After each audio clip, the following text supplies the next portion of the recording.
Hey everybody, Zyle here. Welcome back to another episode of Nuclear Rain Not Included. Um, Been hard at it all weekend.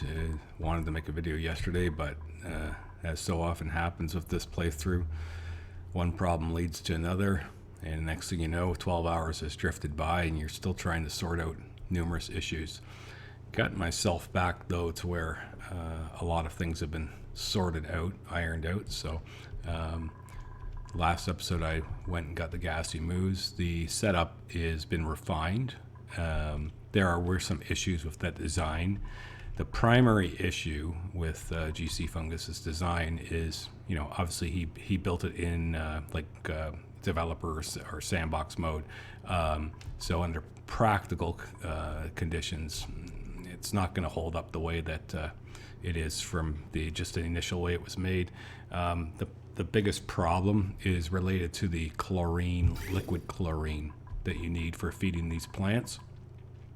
They use a surprisingly low amount. Like I only need about 7 kilograms per cycle. So honestly, I haven't gone for quite some time to get more. I would go and mine this mass up here. And I don't get that much because of the percentages, but I get enough. Now I haven't gone in probably 100 plus cycles, and I'm still, you can see, I've got some left. So the problem with this is that it has to be kept cold. If it gets to like minus 34, it turns into gas and immediately vents out, and it'll vent inside your structures or out in the space. Whatever the point is, you'll lose a lot of it, and it'll just foul things up. It's very susceptible to heat, to any kind, like even off the pipes and stuff going through these planters. And what would happen is, internally inside these, there's like a storage pipe sort of set up where, like if I am to look at this, it's all empty, right? But somehow what would happen is they would warm up in there and they'd vent, and this would foul all this up. So came up with honestly a pretty simple solution, which is just to use an aquatuner. This aquatuner system basically is exactly how it looks. The chlorine goes through it, and if it needs to be cooled, I have it set to like minus 75, so I'm well out of the danger zone, then it will cool it. If not, it just cycles it on through. And then I use one of these wonderful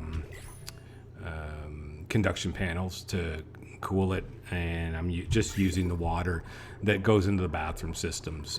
It's very slow. It doesn't need hardly any cooling because it doesn't go active very often, so it can just sit here comfortably, and this has run for quite some time and never had an issue. So that chlorine just filters around. Now, one of the main things though is that there's a thing with aquatuners where, like, if the packets are separated, let's say there's space in between, when it hits this and turns it on, the first packet gets skipped. So you actually have to make sure all the packets are lined up. And so this is all this thing does here with a liquid shutoff and then a pipe element. This is just looking for chlorine. It has a filter as well. So what happens is it's checking now. You can see it's off now. And so the filter I have set to 30 seconds. And you'll see what happens. See, these will just sit here for now because this is shit saying there's no chlorine in the system. All I'm doing this for is to keep all the packets together, because otherwise what happens is it cools one or it bypasses one, things start splitting up, and then you start having where you have gaps in between them, and then suddenly they won't get cooled. So you'll see what happens here. The filter's going now. It sits here and waits. It just means they all line up again, and then once this triggers, it'll let them through until this one's empty. So then 2 will remain here until it comes back around like a choo-choo train. So that's kind of how I'm doing it. This is probably 150, 200 cycles that it's been just doing this, and no issues. So the other thing is that you have 2 conditions where the the plants will not be getting light. One is the nighttime period, which is fairly long. It's like it's more than just that little night stretch. It gets dark before the night, and then the sun slowly rises. So what happens is then the plants aren't growing, and even though I added a few more to make sure I'd have enough for 6 to always be fed and happy, it wasn't good enough. And then the other one is when a meteor shower comes, when the gates close, and even though I have scanners, I'm going to add a third one so I can get to 100% over here. I already tested it before, and I was able to stick it here, and I had 95%. So now I can set these two.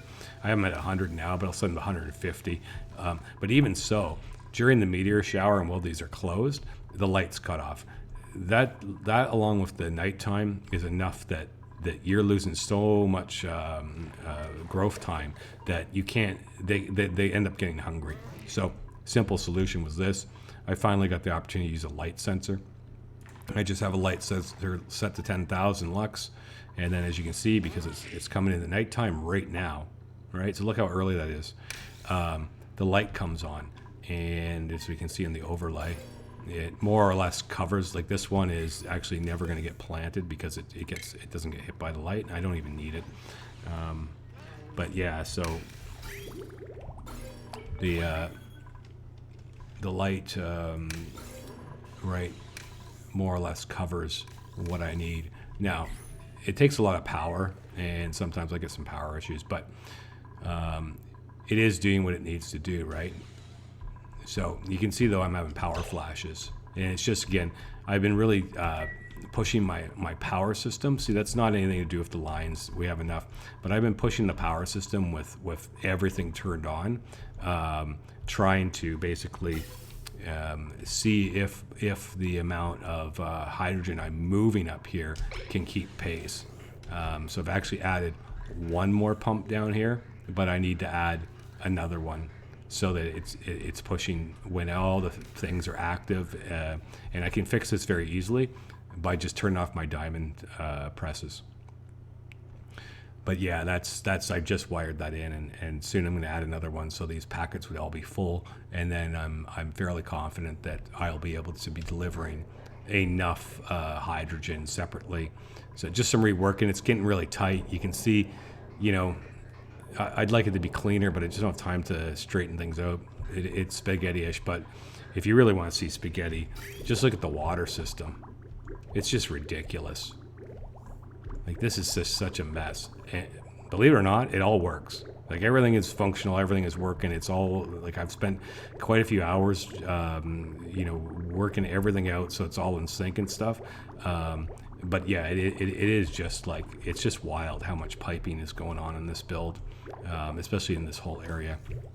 Basically, I had issues with balancing the hot versus the cold, and what would happen is I'd run out of this one, or I'd run out of this one. And it just kept on being where I either had too hot or too cold, and it was a real mess. So I finally have balanced it all. I actually, with the second aqua tuner running full blast, and then because the first one that cools for the slate wheats and stuff, when it's done and any extra is then regurgitated back in here, and I worked all the piping to actually function better, and there's no issues.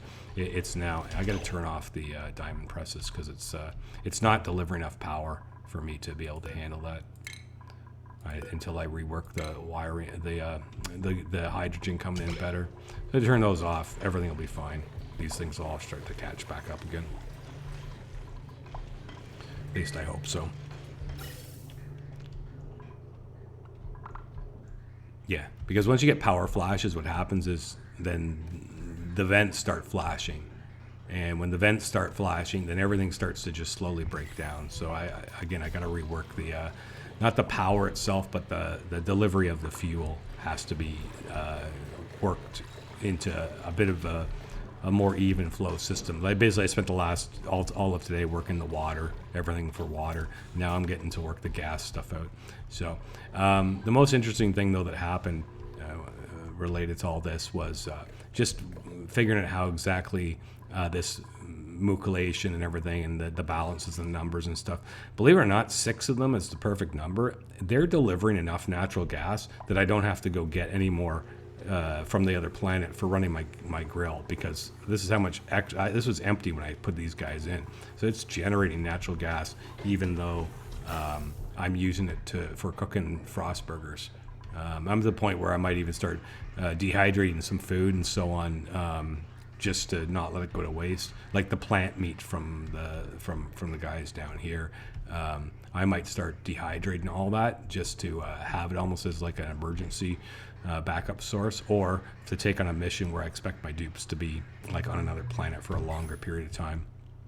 So this stuff is all working pretty good, and it's doing what I want it to do, which is it's the brackine. They milk it here, and then it flows down, and you can see 6 of them is enough to take care of the needs of these farms. So I've changed this where I've got 3 of the brackine systems. I decided that the way I would do this is it's not about how many tiles your ranch is. It's about getting 20 in a ranch, right? So there's space 60, and you can get 20 because you can't have any more than this. So you really, whatever size you're building on, it's like efficiently to have 20 in the base. So that's what these are all set up for. And 2 trees can feed 20. And then it's a matter of just, they always have to have brackine, which they always do. Everyone's happy, everything's good. You don't even have to meter the polluted water, because for this many pips, you need the trees going full blast anyways. So you're just feeding them full out. So there's 20, 40, 60, and then the ones beside it are set to 13 with just Criticon and no brackine. It just fits in nicely into my design. There's no other reason why I did it this way, and it's more than enough meat, especially with all the other sources of meat that I have. As you can see, my food is gotten quite good. It's finally something I don't have to think about too often, with the frost burgers and all the meat coming in. So you can see frost burger time is on 122,000. Their fridges are almost all full. Really, finally, the delivery system is working the way it's supposed to. This one's not hooked up yet, but yeah, it's almost got the very last one full, which is a first for me to get it to that level. As well as we got lots of berry sludge for the rockets and so on. Wow. So I guess my early warning system didn't quite work. Oh, because of the power situation. Yeah, the power flashes is meaning the doors aren't closing fast enough. We'll be taking some damage. If it can go wrong, it can go wrong. Oh well, it's the way it goes. Yeah, so that's what happens. It's like this game, whenever you start messing around with something, like changing up something, trying to refine something, it can lead to problems that you never even anticipate happening. I haven't had a meteor damage my base in probably 500 cycles. And as soon as I start messing around with the power and go to make a video, I'm getting slammed. So anyways, it is what it is. So in this area, it's the other thing.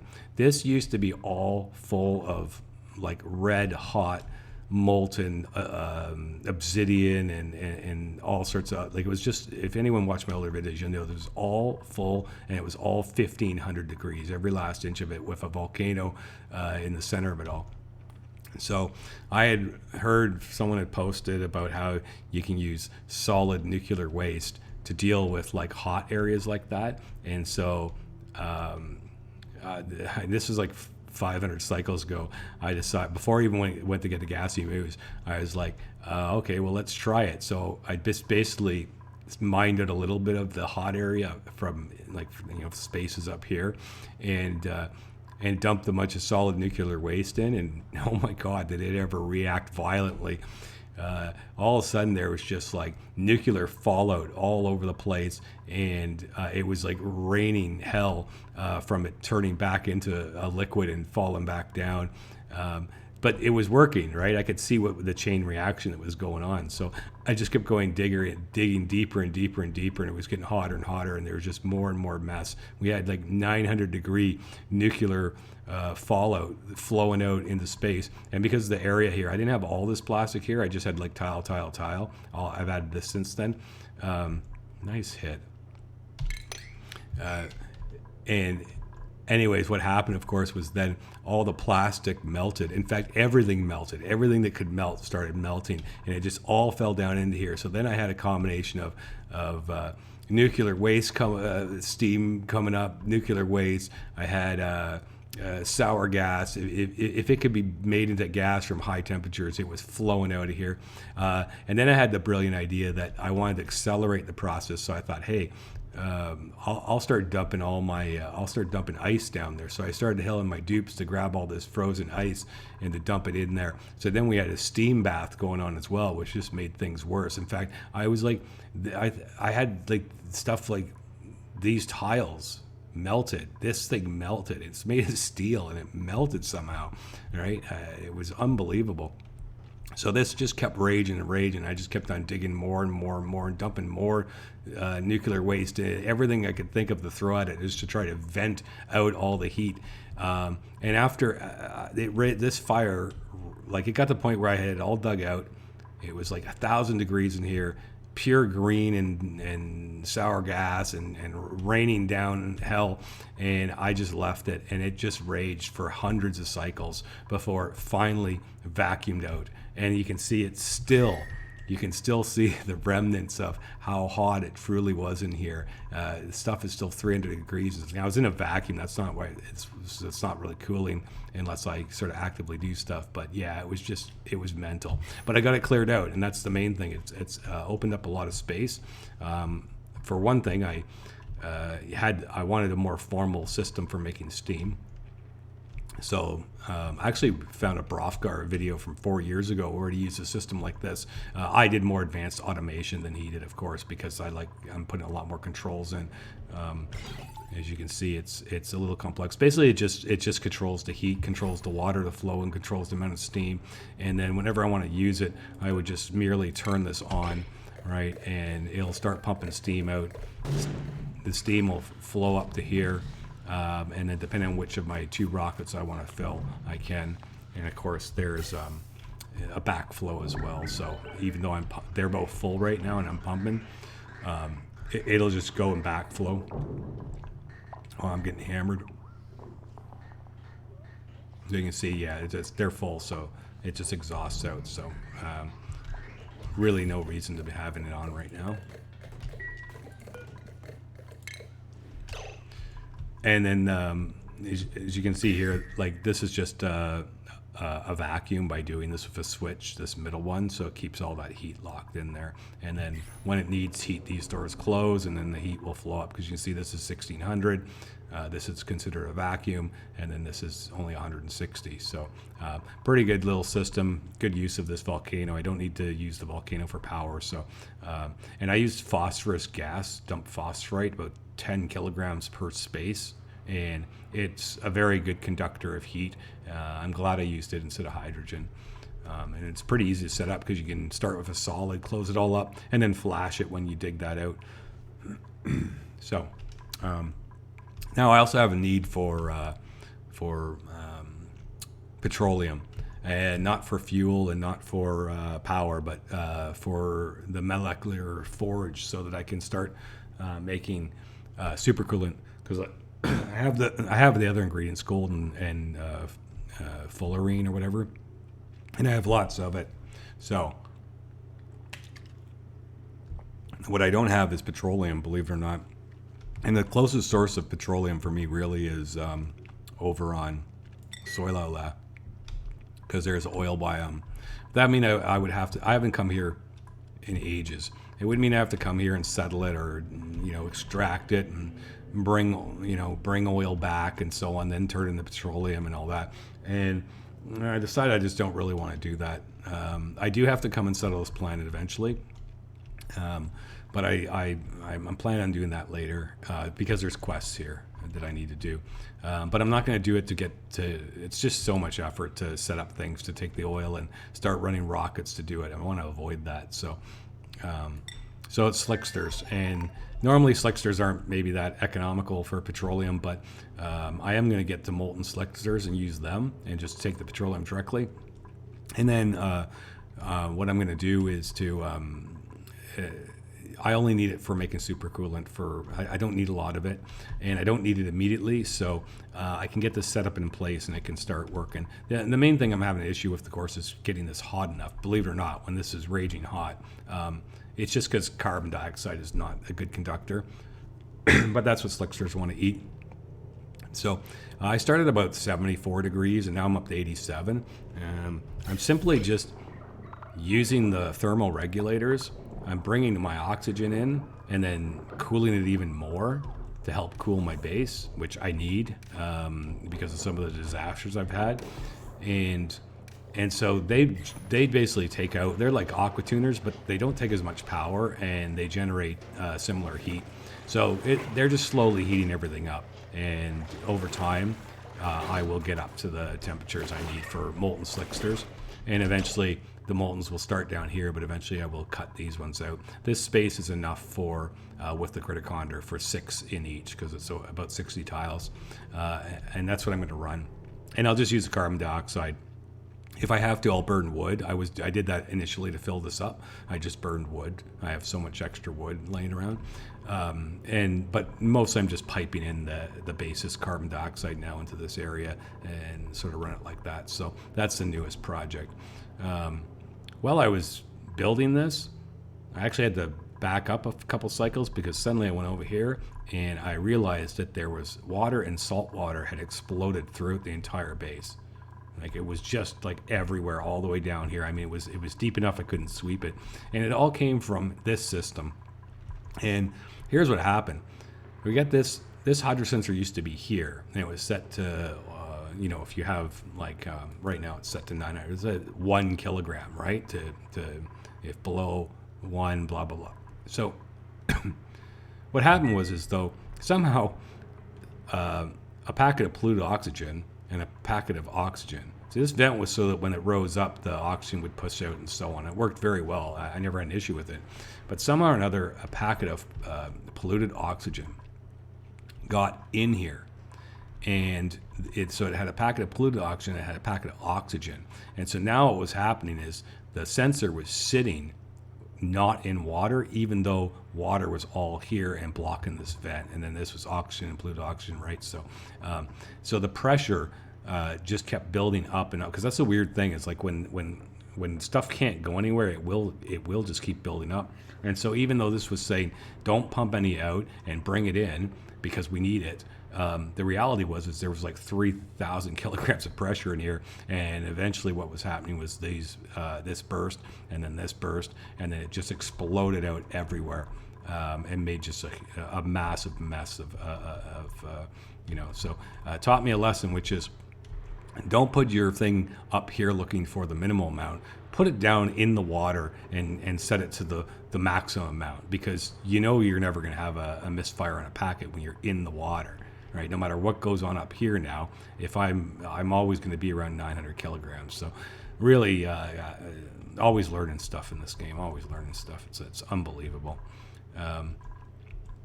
So yeah, that was quite the latest mishap that went on. The other problem that I discovered was about this reverse hydra I did. It used to be closed off here, and I was pumping it out. The problem is one pump's not enough to handle how much this hydra can produce, and because this thing is in water, it will never overpressurize, so therefore it will keep on producing. And while the hydrogen would vent out and go away, the oxygen had nowhere to go, and this pump could never pump what this thing can produce nonstop. And so what happened is there was like, I don't know, 150 kilograms per tile of oxygen in here, if not more. Maybe it was it's 1,500 kilograms per tile. It was an insane amount of pressure, and I had no choice. I realized that my base was never getting enough oxygen because all the oxygen was being here. Like, I need all these to have for the amount of dupes I have. I can't have one that's only operating at what one pump can pull out. I needed all this guy's juice out here. So then I just realized, well, why am I even closing up and pumping out? Why wouldn't I just have this wide open and do an open face? It's going to achieve the same purpose. And then this pump is just paired up and acting like the other 3 are. So now it's just 2 on one line, 2 on the other, and this thing is wide open. And as you can see, it's not a problem. There's still 2,500 grams of pressure here. So I had to cut this open, and then the oxygen just exploded throughout the base, and it was pretty wild to see. It basically became bright blue like this, and everyone had popped eardrums for a few days. But now the oxygen system is actually working like the way it's supposed to, which means the cooling system for the base will finally start to work the way it's supposed to. Unfortunately, the reason we got so hot is because I had to vent that out, and that was all hot oxygen. So it's slowly starting to kick back into where it needs to be. So another thing that I have fallen in love with related to the rockets is, let's see which one is, not in this one. Yeah, these storage tiles are fantastic for rockets. I used to use a fridge for rad pills just to make it simple, so they would just automatically load them up. But you can use these storage tiles, and like this is 80 rad pills, which is 40 cycles for 2 dupes, or 80 for 1 dupe. And with food, the same thing. Like a very small amount of food, you can see with my fridge, it's 20 of berry sludge I want. Well, I could just use a tile, and I can actually gain that space back. So, and then as well, algae, I have 3,000, so I need 3 tiles. But I've been trying to play with it to see how much I really need. I've never really used up the algae, so maybe even 1 tile is enough. So you can see this one I haven't started to modify, and this one I have done where I've got the rad pills and I've got the algae. Just for testing to see if that's enough for what it needs to do. But yeah, changing them over, getting ready to do some more missions. I got 1 for mining liquid, 1 for mining solids, and then these 2 are more far-reaching. I got this cargo tank on because the plan a while ago was I wanted to go to the other planet, the Moo planet, and land here and pump up a bunch of liquid chlorine to bring back, just to have it done, just to have a bunch on hand and never have to worry about it again. And there's natural gas to use for power, and it's all quite cool and stuff, so they'd be fairly easy to set up. I'm gonna send 2 dupes here with enough supplies to last. This is not a very big planet either. You can see here's the bottom, so there's nothing really here. Yes, there's granite and materials and stuff, but there's not even really metal or anything. So other than for the liquid chlorine, which it has an abundance of, and some of the natural gas sitting around, and the plant seeds, there's nothing here. So this planet doesn't, well, there's a lot of meat. But this planet really has very little purpose. I don't know, what is this thing? Chlorine gas vent, yeah, big deal. Yeah, so it has there's no reason to settle this planet, but I figured I'd come here and get the chlorine. So anyways, that's about where the base is. Things are getting refined. I still have a few more tweaks and issues to do. I'm trying to get things so that it will run more or less, without blowing up, and that I have, now I have my steam supply for my mining rockets, and this system is fully operational and working, so my long range ones. The next major thing I got to do, which is why I need supercoolant, is I'm going to have to change these rockets to be using liquid hydrogen, so I can build a more long range rocket, because there is a fair amount of the map that I can't reach with even my Radbolt rockets. Like, I can't get further. So the superconductive planet is one that I'll have to go to. Like, so here, Laviol, right? This is where niobium that I can go to get, and I need that desperately. So in order to get there, though, I can't make it. It's 11 tiles to land, and the Radbolt can only go 10. So I'm going to need a better rocket. But there's all the outskirt stuff as well that I will not be able to get to. And of course, there's an achievement for landing every single planet. So I have to build a long range rocket, and I don't want to do petroleum or anything like that. So I'm gonna start working towards the liquid hydrogen engine rocket. I've never made liquid hydrogen before, so I'm looking forward to that experiment. But I do know I need supercoolant in order to pull that off. So it's the next major thing on the list. And again, that's why I need petroleum, so I can make a supercoolant, and then I can make my liquid hydrogen and have unlimited reach across the galaxy. So I think that's more or less it. Oh yeah, there's a hatch farm I put in. Main reason is for coal. I need a source of coal to make my rad pills and to make refined carbon. Well, no, I get refined carbon from mining, but yeah, just to make rad pills, because they're absolutely 100% necessary when you go into space on the max difficulty settings. So yeah, I think that's great. Last thing I did is I've yet to do this to see if it works. It's running. I just turned it on. So this is a system, like 9 dupes, they're on 2 cycles, 9 on one, 9 on the other. And so all these showers, they're all turned off. And then these ones are all turned on, and there's 9 of them. So what should happen is they should all go grab a suit and take a shower every day. And if they do that, then it will unlock one of the achievements for every dupe in the colony does a task while wearing an Atmos suit. Well, showering is considered a task, and there's one thing they love to do. As long as you're not running the yellow alert, or if everything is just running smoothly, they love to go have showers, especially when their food is easy to get to, because they don't waste as much time eating. They grab their burgers to eat the amount that they have to, 2,000 kcals, and they move on. So it's just about the perfect time to get that achievement out of the way. And then once I'm done, I'll just remove all this and turn these back on. And that'll be another one that I've gotten rid of. Anyways, thanks for watching. If you liked the video, if you learned anything, please consider to hit the like button and subscribe, and even leave a comment. If you leave a comment on any of my videos, I will name a dupe after you in this playthrough.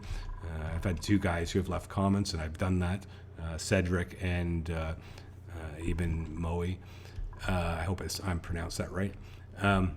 Yeah, like I never thought I have 12 subscribers now, so that's fantastic. I had that goal of getting 10 subscribers, hit that, got 12 now. I'm thrilled, and so now I'm setting my sights on maybe getting 20 subscribers. So hopefully that trend will keep continuing.